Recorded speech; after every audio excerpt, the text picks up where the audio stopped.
My name's Alex Campbell. And my name's Elijah Wood. And you're watching Discussing Stargate. Did you say disgusting? Discussing. Disgusting. Somebody did comment about that. Yeah, that's what you just did that then.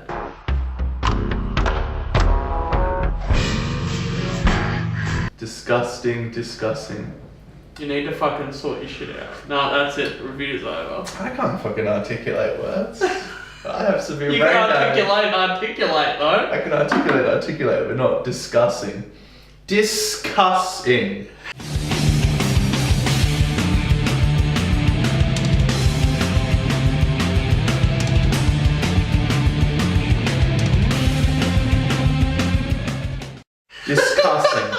Discussing. Anyway, moving on. The first episode of Atlantis. Atlantis. We did it. Yay. We made it. We made it. Yeah, after 10 years of reviewing SG1 and every episode. We finally got to Atlantis. And this is a fucking standout pilot. In most every way, well executed. Well, it comes out, right, we're at the height of SG1. Yeah. Right? Yeah. So, like, you know, and this is the thing, you know, it's, and we were talking about Marvel and, like, the cosmic side of the cinematic universe. Yeah, Guardians right? And all that sort of stuff. And that's what Atlantis really is. Yeah, it is. At the time that they've come through within SG1, you know, they've got ships and they've gone to space and they're doing all this crazy stuff. But it's still grounded on Earth and American military procedures for a lot. Yeah, you know, and it's a lot. It's still got a lot of focus on, like, going through the Stargate, and Atlantis moves away from that. Yeah, which is what I want to see. High concept sci-fi, real deep. When I tune into Doctor Who and they're on Earth, I'm fucking angry. Yeah, I want to kill myself. What's this modern day London? Go fuck yourselves. Don't you dare. You know, yeah, just I can't heap enough praise on it. Like, I love it. Oh yeah, you know, brilliant show and an amazingly executed pilot. Again, and you know, talking about being at the height, right? That's in terms of budget. That's in terms of writing. That's, you know, well-established practices. Again, you know, we're watching and, like, you see, like, the CGI is top notch. Yeah, right. Yeah. It's at the height of the CGI for the entire Stargate Lots of show. Practical explosions. Lots of great practical effects. All the action scenes are filmed really well. So it came at the end of the 7th season of SG1. So Robert C. Cooper and Brad Wright, the creators, all of their knowledge and experience from those 7 years of SG1, they had the formula down, they knew what to do, and then just like, bang, here we go. And it shows, it absolutely shows. Yeah, it's an improvement on the SG1 formula in a lot of ways. So I guess they've learnt from those 7 years. Yeah. There's no pitfalls really at all. You know, and that's what comes from a spin-off, because that's what it is, right? A a reimagining of the formula. Right, and so I guess we can talk about, like, the casting. Casting's really good. I really like the reincorporation of characters like Rodney. Yes. Rodney is probably my second favourite character. I think Rodney's my first favourite. Yeah. Not so much because he's a very irritating character. Yeah, well, he's incredibly endearing and lovable, which is funny because he's so irritating and arrogant and annoying.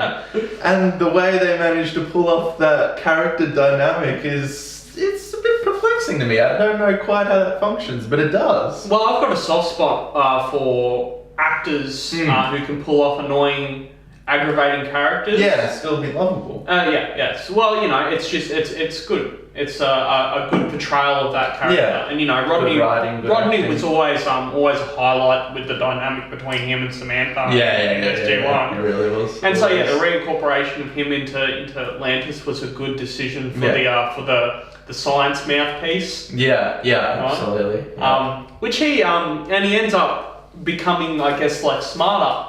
Or more capable than Samantha does. So he was always more standing in relation to Samantha, right, as the techno person. Yeah. He was always like a higher tier of, like, technology understanding sort of thing. But I feel like what he's doing with the Atlantis team is like furthering that too. Maybe Carter's not experiencing as much. Well, the piece that he was always missing was the actual practical application, right? Yeah. So Samantha would go out into the field, right? So she'd have the theoretical, like, this is how they portray, like, the background of the technobabble. Yeah. Right? It's like, you've got the theoretical background of science and all this sort of stuff, and then you've got to actually be in tense situations and apply it. And that's where the conflict came through, where Rodney would come into a situation to provide his 2 cents. Yeah, and he'd have no real world experience. And so then, through however many seasons in Stargate Atlantis, he gets that practical experience and he becomes extremely competent. Yeah, so ends up destroying a planet.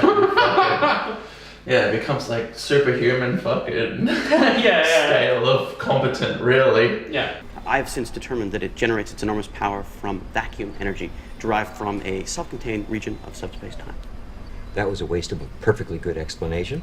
We've also got John Sheppard, who is... Joe Flanigan. Yeah. Who had a really, so I actually Wikipedia'd him, and he never really did anything. He was going to be like an art person. He went to art school or something. Yeah. And he had like a rich father or something, and he ended up doing like this one role. Yeah, hasn't really done anything else. And he pulls it off really Oh, well. he's a great leading man. He carries the attention of the audience beautifully. Yeah, extremely charismatic, which, you know, again, it has to match up to Jack O'Neill and Ben Browder's character. Ben Browder and all that sort of stuff, right? And he does that extremely well. Yeah, absolutely. And then for this kind of stuff, like a street sweeper. I don't know, a helicopter. And then you've got Elizabeth Weir. Yeah, she's fine. Yeah, She does a good job at being that hierarchy presence, non-military. Well, civilian. Yeah, which is a hierarchy. bit of a twist on it. Yeah. Also, what happened to her in SG-1? I forget. Because she took over the base. I think she took over the SGC, and then Sci-Fi was like, you're going to do this spin-off series. So I think the writers, there wasn't really a show reason. It's just like, okay, you're not running the SGC anymore, you're doing Atlantis. Yeah, well, there was all the pushback. That's right, because Hammond got stood down or whatever. Yeah, then O'Neill fucking takes his job, and then the next guy after O'Neill takes his job. Yeah, so, yeah, really, really good lineup. The only criticism of the lineup that I really have, it's probably 2. I like, what's his face, the Doctor, the Scottish Doctor. Yeah. But it's too Scottish. Yeah, well, I've been watching the original series of Star Trek, and it's like Scotty is fucking James Doohan's an English guy doing a fucking shitty Scottish accent. Yeah. And I feel like it's too much of a coincidence for them not to be fucking referencing that. Yeah. It just feels like, we should do a homage to Scotty. Yeah, I don't know, yeah, it very much comes off as like a fucking... I'm sorry, Captain, we get it, yeah. I don't know. If I had a bet, I'd say it's very hard. I cannot reach the button, Captain. And I'd say it's bloody hard to kill. It's just like, it's like satirical, I guess. Doesn't have any consciously or non-consciously, I don't know. But he's a fine character, and I guess if you want to do a Scotty homage, fucking go for it. Yeah, no, it's a good. Yeah, well, he's a passable actor, so that's fine. I told you I was the wrong person. It doesn't matter now, just do something! Like what? Okay, Carson, concentrate on shutting that weapon down before it hurts someone. I'm giving her all she's got, Captain. If I push it any harder, the whole thing will blow. But then, so the other fella. Yeah, Rainbow's son Franks is the actor. I mean, what's his character's name? I don't know what his character name is. Joe. No, what is it? I don't know. We'll put it up here with a ding. Ding! Yeah, no, I don't. So I feel like it's, you know, he's too young, I guess, or something. It really, he's very chippy and sort of blah blah blah. Well, cynical and angry man, and we don't want to see that. Fucking. Well, I don't know.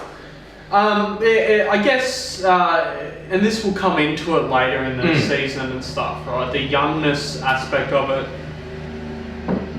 Just keep on going. I think he's doing loops of the plot. Yeah, he knows what to do. just deal with Fuck these guys. He goes on the whole like emo shtick. Yeah. And angsty and stuff. He doesn't quite gel with group, it doesn't quite work. So they give him the boot, and Momoa comes in, which is a vast improvement on the dynamic of the group. Yeah, Aquaman joins the Stargate Atlantis. Did you see the new Aquaman trailer, Steve? Yes, I did. It looks like AIDS.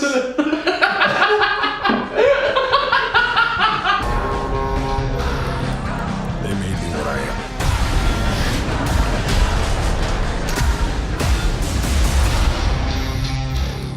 Permission to come aboard? Everyone has AIDS! AIDS, AIDS, AIDS! AIDS, AIDS, AIDS, AIDS, AIDS, AIDS! Everyone has AIDS! With John Sheppard, do you think maybe he's a little bit too much Jack O'Neill 2.0?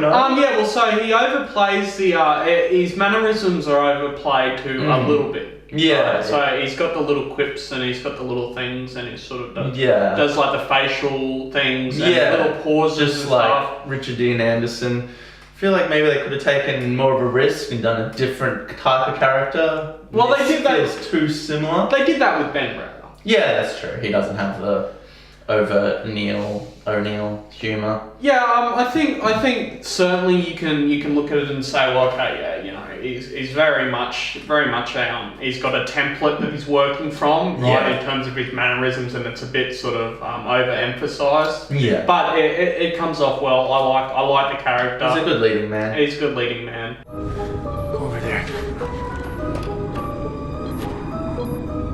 Yeah, that's you. So, we got ourselves a license detector. You can name it later. You know, which is, so casting is a great solid foundation for that. Yeah, casting can make or break a film. Yeah, absolutely. Yeah. So they did a good job with that. As we said, you know, the whole from the get-go, like the entire exploring the ancients technology and all that sort of stuff that they've been leading up to for 6 or 7 seasons, you know. The like gate room, control room set is fucking amazing. Yeah, it looks great. It's like 2 levels, and the alien aesthetic is all smooth and sleek, and just like you don't see fucking sci-fi sets on that scale anymore.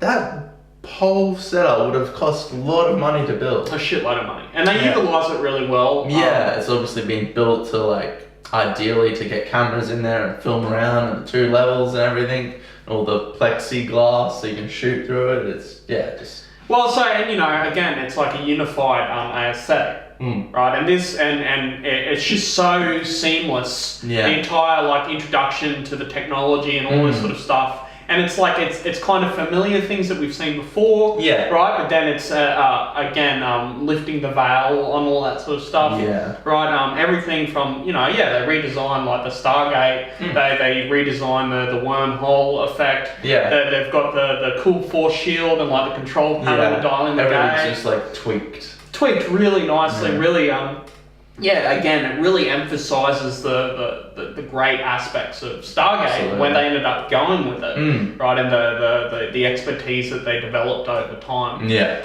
I do have a nitpick. The city is underwater and it resurfaces, and there's a scene where Sheppard and Weir come out onto this like little balcony serene thing, and I feel like that needed more moss and barnacles and some flapping fish. Well, but they had the flapping fish. Because it's been underwater for like hundreds of thousands of years, and it comes up and it's mossless. More moss, you reckon? Yeah. Moss would have cost more barnacles. No, well, bloody, because they had the force shield, right? So it was air. They were trapping air inside. That's true. Yeah, come on, mate. Use your brain. I need some flapping fish. You need to get on the level of Stargate. You need to start engaging your mind with this sci-fi show.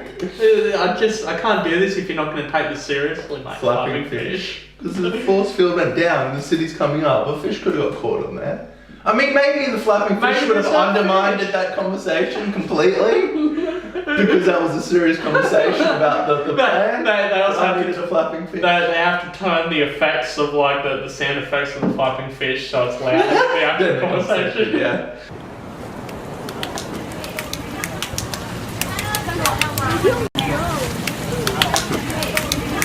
So let's talk about the Wraith, because I think they're a far superior enemy to the Goa'uld. Oh yeah. Aesthetically and conceptually, they got this like horror theme, which is really great, and I really appreciate all their aesthetics and the music and the lighting and cinematography around everything with them was just handled beautifully. The stakes are so much higher now. The first introduction is like no fucking boring dialogue exposition. Hey, where fucking blah blah blah. It's like boom, kill some fucking guy. Suck the life out of it. Yeah.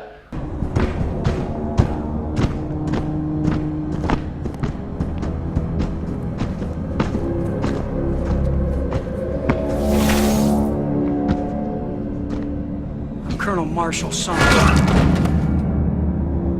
But that really, the murder of Robert Patrick's character, who was the T-1000 guy. I needed him to turn into liquid metal and go, Stab back through the head, yeah, with his blade hands.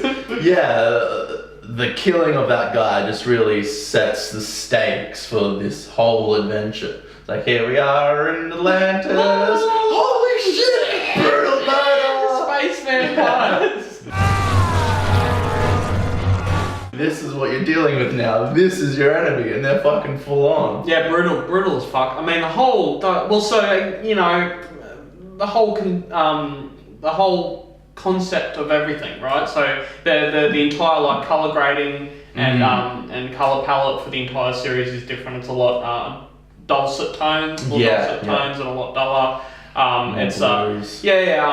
The music score is a lot more tense and sort of horror oriented. The whole thing's done a whole sway towards horror. They've got all really like cool. the dry ice smoke around the thing. They did a nice Dutch angle panning down to that like feast room of all the rotting food and the guy who was all skeletoned out.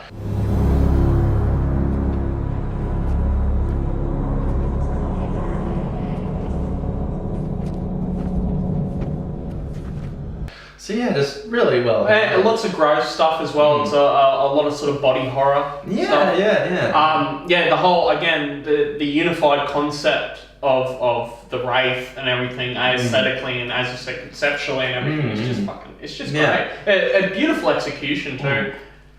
And it's different too, that dark horror element coming from like the Goa'uld can come off a bit cheesy with like tacky Egyptian cartoony plastic. sort of deal. With their massive ego and stuff. And this is really something different, and I think functions a lot better as a villain. Well, so I laid down the track, but I'll still have the underestimating flaw, right? I think the excuse is a bit better, right? So they're used to basically people being cattle. Right, and so therefore they underestimate the SG team, the Stargate team and stuff. Coming fucking up. We talked in Children of the Gods review. Do a little thing here. Ding! Check it out. About the SGC basically going through the Stargate and fucking everything up and starting all these cataclysmic events to happen, and the Atlantis team does the exact same thing. Of course they do. They wake up all the hive ships, they wake up all the the entire galaxy. Millions of people die because of this American military force coming in once again and poking the bear with a stick. And Weir even addresses that. She's like, the SGC, they just went in there and blah blah blah, and Flanigan's like, John Sheppard's character. It's the right thing to do. We have to save Robert Patrick's character. He was in Terminator. Come on, what do we know about the Wraith? One of the few things we do know is that they're the enemy that defeated the Ancients. When we first began to use the Stargate we found on Earth, we got ourselves into serious trouble. Why? I don't need a history lesson. Because the people in charge didn't consider the ramifications before they reacted. They took our people. How am I supposed to react? And we're defenseless. You said so yourself. And then he dies. Yeah, he shoots him and he mercy kills him. Which is cool. So Weir's like, you can't do this and you can't do that. We've got to be careful. And he's like, and he doesn't even address what she's saying. So it's not really okay that you can bring up those concerns and then just dismiss it. Through the conversation, but it's setting up his character. He's honourable and no man gets left behind. don't care about logic. Yeah, well, so I mean, what sort of show would it be if he's like, yeah, no, you're right, we've got to consider the rest of the people and just leave these people behind. We lose fucking Taylor Toboggan, as I call well, it. how many times do people get captured and they go and save them from the Wraith? Relentlessly. Relentlessly, so like the Only the main characters. No, fuck the second. If red shirts get captured, it's like, yeah, we'll leave them there. So yeah, we've got Taylor as well, and in Australia, a Taylor is a cigarette, which is like manufactured and like comes in a pack. And it's spelled the same as Taylor, who's a person that makes clothes. Oh, that makes sense. I guess they're tailored. Yeah, well, the cigarettes. So it all makes sense. Did you not know that? I don't think about cigarettes much. So we have Rollies and Taylors, which have been tailored by Taylor. Yeah, but Taylor's name is not spelled the same as Taylor. Well, every time I say Taylor, I just think of ciggies. She's just a walking cigarette. She's like a walking advertisement for fucking for Winfield. Marlboro cigarettes.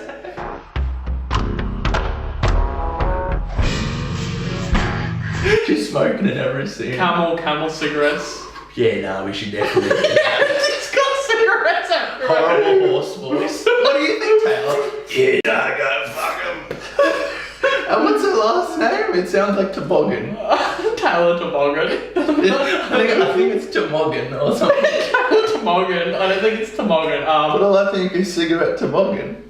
I feel like that's just me. I feel like you should. That's not a fair criticism on Robert C. Cooper's writing or anything. That's just me. Taylor, it's Toboggan. It's not Toboggan. That's fucking stupid. Taylor Tobacco. Taylor Camel cigarettes. Taylor sponsored by Camel cigarettes. That's okay. I am Taylor Emagan. So no, she's a good character. Plays kind of like the Tilk role. She's got insights into the world and general knowledge of the Athosians. Her and later down the track, Ronan, they're the natives that you'll bring on board, and so that's two very sexually attractive people. Oh, Taylor. Yeah, and Ronan. Jason Momoa. He's a sexy man. He's a sexy man. She's also, she's also a sexy man. She's got a manly jawline. Yeah. Her jaw's too strong for me. Yeah, emasculate my girl. Beta male jawline. She'd be the dominant. That's fine.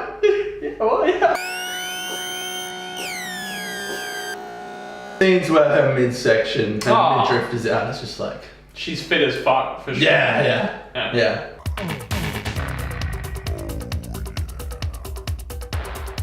But she's she's a badass character as well. She's a strong, feminine character who doesn't get walked on or stepped on. Doesn't need no man. But she's a strong female character done in the right way. They're not really there.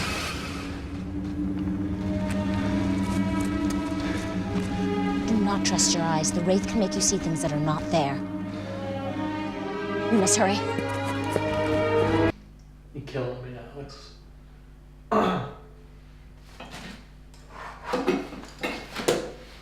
Is that an ashtray? I mean, it could be. It could be an ashtray. Probably ash in this beer bottle.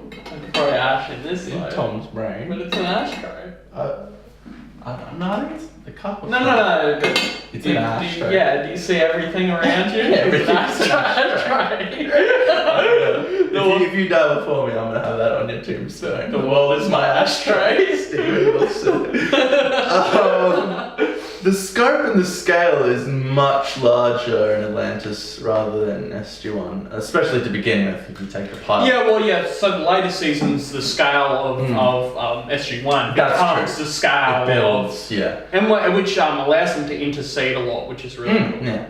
I think a large part of the scale and scope of this is the darts and the puddle jumpers, because SG-1 they get out of the gate and they're on foot, they walk to the nearest town.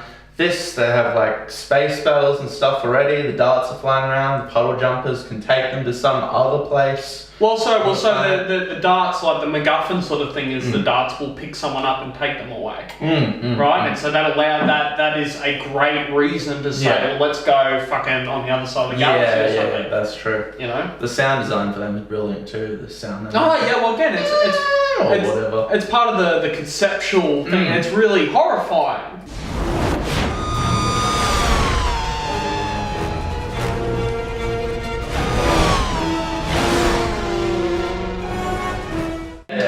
horrifying. It's great, right? It's like, yeah, can you imagine being a civilian hearing that sound and Well, they knowing harvest. what it is and Yeah, but your cattle and they're harvesting you with this like horrifying sound. They project like the illusions or whatever. which is really interesting. It's really cool, yeah. The whole thing's Deception. really cool. Yeah. Absolutely.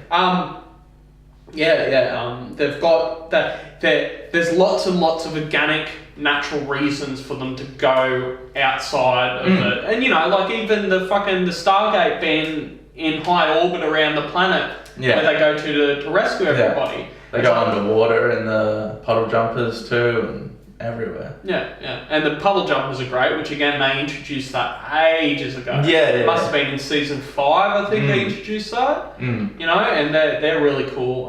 They got the drones and everything. Yeah, it's just it's really super high sci-fi, and it came in at a really great time when the CGI was way up to par to be able to do that. Well, this episode is like 15 years old or something. Is it really? Yeah, 2004. Yeah. And it's still fucking. It looks great. Yeah, well, the whole season, the whole series of Atlantis looks great. Absolutely.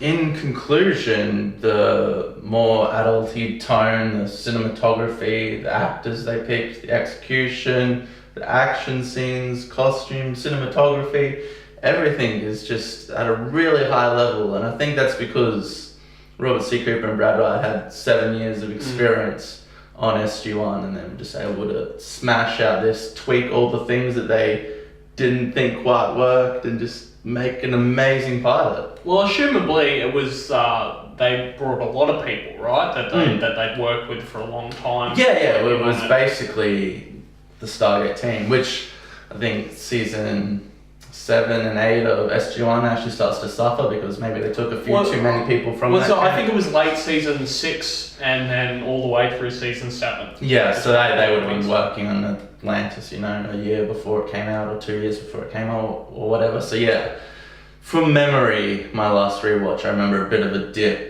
in SG-1. There was some terrible episodes in season 7. The Carter spaceship race one. We should review that one. That one was fucking, it was just like, why am I watching this? What if Carter just does nothing to do with the main plot? She has a spaceship race. No, don't do that. What if she doesn't do that? what if we cut that from the entire series and never speak to it again? It would make no impact on the overarching story because it was just a pod race in space. Now this is pod racing. No, it's not, Anakin. And then Samantha Carter steps into poodoo.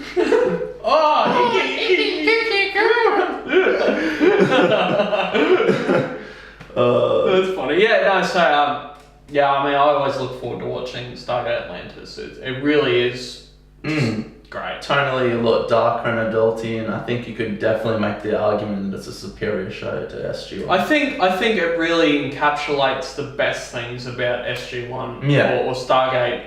It's really it's a culmination of work, right? That allows you, and they had all this freedom, I guess, to do all this crazy shit because it really defies a lot of the stuff that they were doing before, right? It's really, you can imagine the studio looking at that saying this is a risk, I guess, but it worked really well. I guess SG-1 was doing well, and then you had Star Trek at the time doing all these fucking different shows. So we'll give them a go. And it was before the days of big execs fucking stepping in and fucking everything up. So let artists be artists.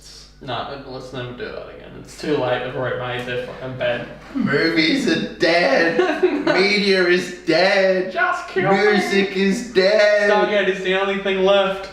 Well, we're the generation whose fucking art was garbage, so all we can do is look back and glee. Thank you for watching. About you can like, subscribe, and in the comments tell us fucking something that you don't agree with us. Well, you do, maybe. I think you agree. If you don't agree, you're garbage. You're wrong. It's only our opinions count. Unless you have a shitty webcam and a laptop, then you can film yourself and put it up on YouTube. Then your opinions matter.